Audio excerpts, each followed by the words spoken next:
all of us can weigh in. How can we protect the children from woke ideology, transgenderism, etc.? One way we can do it is like what we did in Texas, and that's to pass laws that deny woke ideology in our schools, in our programs. Easy example.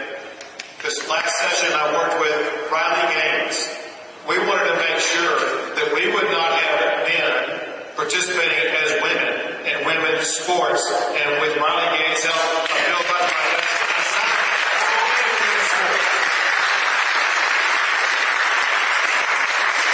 Now to do the same thing with regards to ideology like that being taught in schools. Why in the world are our children being taught woke ideology when there are no math and science and reading and writing? We got a future to educate, not to indoctrinate, and we will legislate that until we get woke out of our schools in Texas.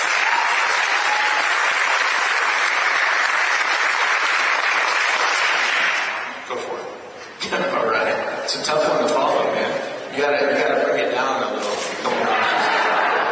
No, I think the governor's right. We can definitely continue to write laws.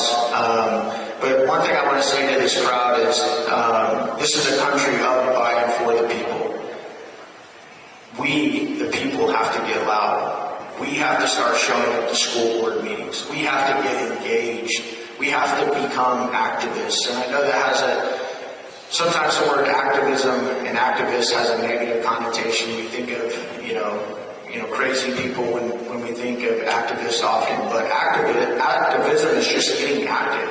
And we have to do it, or we're going to continue to lose this country.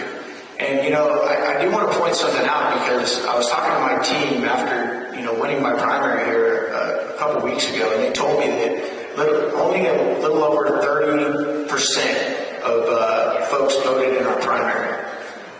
It's pretty sad, isn't it? And I talked to one of my friends, Corey Bills in Florida. He said only 19% of people voted in his primary. What's the message? If we can't even take the time to get up, learn about our representatives, learn who they are, learn who's running for school board, learn who's running for county supervisor, we're going to continue to get the government that we deserve. And so please, for those of us that are, 30 and older in this room, and that covers quite a few of us, but it's up to us to make sure that our kids and our grandkids get to grow up in the same country that we do and that we did. It's up to us, and it's going to take us getting active. It's going to take us maybe putting down the remote control, or not focusing so much on our next vacation, but actually fighting, for the next generation. Why do you think that when President Trump got shot in the head, why do you think when he bounced up, what did he say to us? Why do you think he said that? Because he understands that this movement is so much bigger than him. And even if they do get him at some point, and I pray to God that they never do, because of how amazing he's been as a leader in this country, we got to be willing and ready to pick up that torch and carry it for the next generation.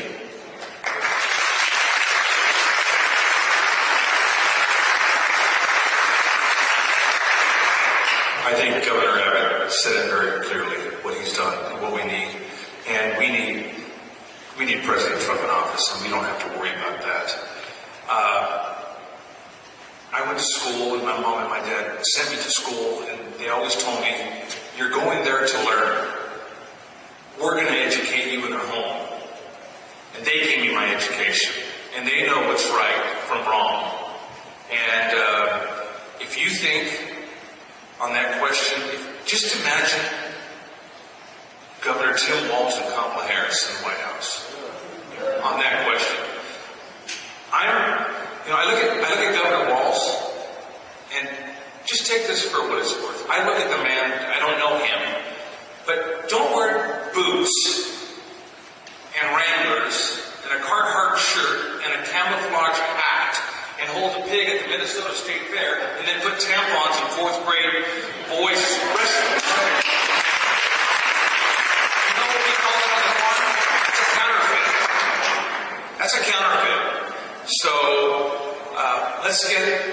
let's get President Trump and let's get J.D. Vance in office.